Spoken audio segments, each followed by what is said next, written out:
Donald Trump says he probably will debate Kamala Harris but can also make a case for not. Donald Trump has backed away somewhat from his earlier commitment to debate Vice President Kamala Harris, questioning the value of a meetup and saying he probably will debate but he can also make a case for not doing it. New York Donald Trump on Monday seemed to back away from his earlier commitment to debate Vice President Kamala Harris, questioning the value of a meetup and saying he probably will debate but he can also make a case for not doing it. Trump, in an interview with Fox News Channel that aired Monday night, was pressed several times about committing to debating Harris before giving a squishier answer than he had in recent days. The Republican former president had been eager to debate President Joe Biden when he was the Democratic nominee after months of suggesting that Biden was not mentally up for the matchup or the presidency. But after Biden dropped out of the race and Harris became poised to be the Democratic presidential candidate, Trump has been questioning the terms of the original debate he agreed to with Biden. He has suggested the September 10th debate on ABC News should be moved to a different network, calling ABC fake news. Last week, in a phone call with reporters, Trump was asked if he'd commit to debating Harris at least once. He responded, "Oh yes, absolutely. I'd want to," and said there was an obligation to debate. In the interview Monday, host Laura Ingraham repeatedly pressed Trump on whether he would commit to a debate. "I want to do a debate. But I also can say this. Everybody knows who I am. And now people know who she is," Trump said. Trump eventually said, "The answer is yes, I'll probably end up debating."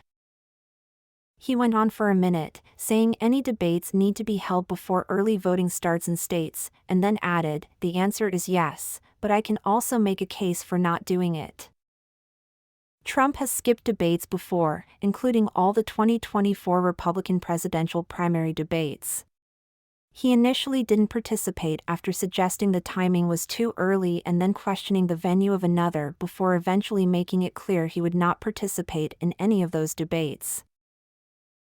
The Republican candidate also sought in the interview Monday to clarify comments he made last week at a conservative event in which he told an audience of Christians that they won't have to vote anymore after he's elected. He urged Christians, who he claims don't vote in high numbers, to vote just this time, and said, "You won't have to do it anymore. In 4 years," he said, "it'll be fixed, it'll be fine. You won't have to vote anymore, my beautiful Christians," he said. He added moments later, "In 4 years, you don't have to vote again. We'll have it fixed so good, you're not gonna have to vote."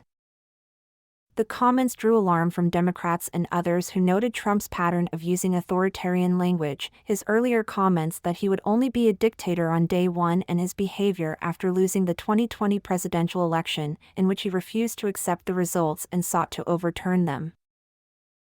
His campaign and supporters offered various explanations for Trump's comments, and Ingraham prodded him to explain what he meant.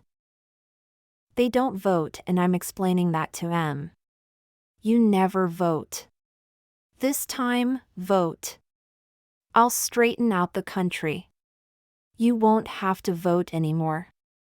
I won't need your vote," Trump said. Ingraham asked if he meant Christians won't need to vote for him because he will only have 4 years in office. Started his answer by speaking about voting rates of Christians and gun owners, and Ingraham interrupted to ask him again,